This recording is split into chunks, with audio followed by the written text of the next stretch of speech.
حضرت ابو طالب علیہ السلام رسول اکرم صلی اللہ علیہ وآلہ وسلم کے چچا اور امیر المومنین حضرت علی علیہ السلام کے والد بزرگوار تھے۔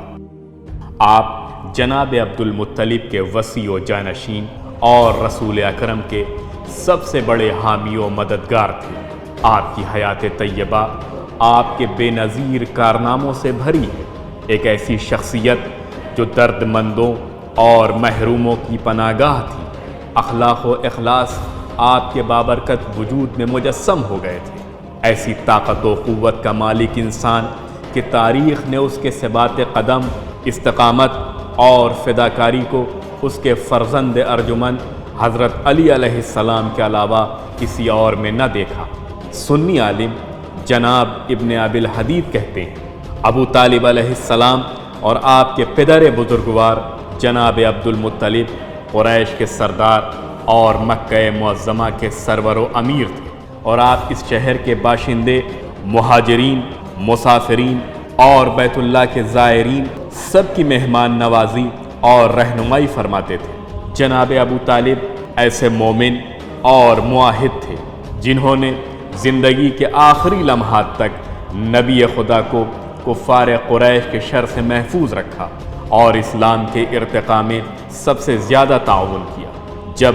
رسول خدا صلی اللہ علیہ وآلہ وسلم کی ولادت بسعادت ہوئی تو آپ کے والد بزرگوار جناب عبداللہ اس دنیا سے رخصت ہو چکے تھے، لہٰذا آپ کی کفالت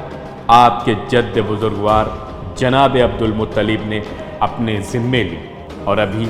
آپ کی عمر شریف 7 سال سے زیادہ نہ ہوئی تھی کہ جناب عبد المطلب کا انتقال ہو گیا۔ آپ نے وفات سے پہلے اپنے فرزندوں کے درمیان جناب ابو طالب علیہ السلام کو رسول خدا کا کفیل اور سرپرست معین کیا۔ جناب عبد المطلب کی وفات کے بعد جناب ابو طالب نبی کریم کو اپنے گھر لے آئے، اور آپ نے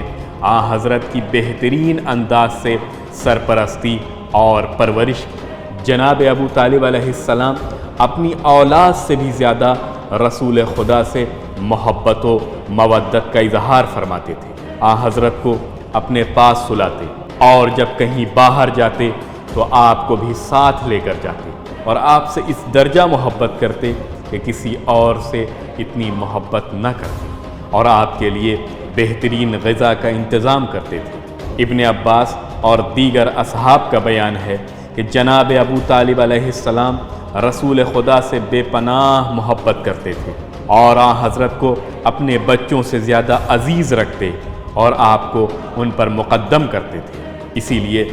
حضرت سے دور نہ سوتے، اور جہاں بھی جاتے تو آپ کو بھی اپنے ساتھ لے جاتے تھے۔ جناب ابو طالب علیہ السلام رسول خدا کو 8 سال کی عمر میں اپنے گھر لے گئے، اور آخر عمر تک ہر لمحے آپ کی نصرت و حمایت کرتے رہے، اور خطروں کے مواقع پر رسول خدا کی حفاظت میں اپنے فرزندوں کی جان کی بازی لگا دی، اور اتنی فداکاری و قربانی دی کہ ملائکہ اور جبرائیل بھی اس پر فخر و مباحات کرتے ہیں۔ کفار قریش بارہا جناب ابو طالب علیہ السلام کی خدمت میں آئے اور آپ سے کہا رسول خدا کو تبلیغ دین اسلام سے روک دیں، اس لیے کہ اس سے ان کے دین و آئین اور بت پرستی کی توہین ہوتی ہے۔ کئی مرتبہ مطالبے کے بعد کفار قریش نے دھمکیاں دیں، یہاں تک کہ انہوں نے رسول خدا اور جناب ابو طالب کو قتل کی دھمکی بھی دے دی۔ ایسی حالت میں بھی جناب ابو طالب نے اپنے پورے ایمان و اقتدار کے ساتھ رسول خدا کی حمایت کی، اور آپ سے فرمایا اذهب یا ابن اخی فقل ما احببت فواللہ لا اسألک لشیء ابدا، اے جان برادر آپ جو چاہتے ہیں کہیے، خدا کی قسم میں آپ سے کبھی کسی چیز کے لیے باز پرس نہ کروں گا۔ ابن ابی الحدید لکھتے ہیں کہ ابو طالب وہ شخصیت تھے جنہوں نے رسول خدا کی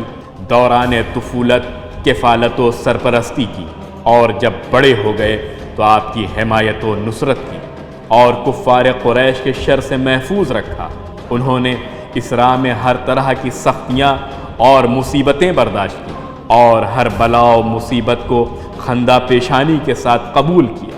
اور رسول خدا کی نصرت و حمایت اور دین اسلام کی تبلیغ و ترویج میں اپنے پورے وجود کے ساتھ قیام کیا، اور اس شان سے ایثار و فداکاری کی کہ جناب ابو طالب کی وفات کے وقت جبریل امین نازل ہوئے اور رسول خدا سے کہا اب آپ مکے سے نکل جائیں، اس لیے کہ آپ کا یاور و مددگار دنیا سے رخصت ہو گیا ہے۔ قابل ذکر بات یہ ہے کہ شیعہ و سنی محدثین و مورخین نے اسلام کی اس عظیم الشان اور عالی مرتبت شخصیت کی فداکاریوں اور قربانیوں کو لکھا ہے، اور اس سلسلے میں احادیث و روایات کو نقل کیا ہے۔ من جملہ یہ کہ کفار قریش جناب ابو طالب سے ڈرتے تھے اور آپ کا احترام و اکرام کرتے تھے۔ جب تک آپ باحیات تھے رسول خدا کو کوئی خاص خطرہ نہ تھا، لیکن آپ کی وفات کے بعد کفار قریش کی جسارت و گستاخی اس حد تک بڑھ گئی کہ وہ آپ کے سر پر کوڑا کرکٹ ڈالتے اور جانوروں کی اجڑیاں آپ کے سر و شانے پر ڈالتے تھے، اور حالت نماز میں آپ کو اور آپ کی پیروی کرنے والوں کو آزار و اذیت دیتے تھے، یہاں تک کہ رسول خدا کو یہ کہنا پڑا کہ جب تک میرے چچا ابو طالب زندہ تھے قریش میرے ساتھ کوئی ناپسند برتاؤ نہ کر سکے۔ جناب ابو طالب کی وفات کے بعد کفار قریش نے رسول خدا کو اتنی اذیت پہنچائی کہ آپ نے جناب ابو طالب اور جناب ختیجہ کی رحلت کے سال کو عام الحزن کا نام دے دیا۔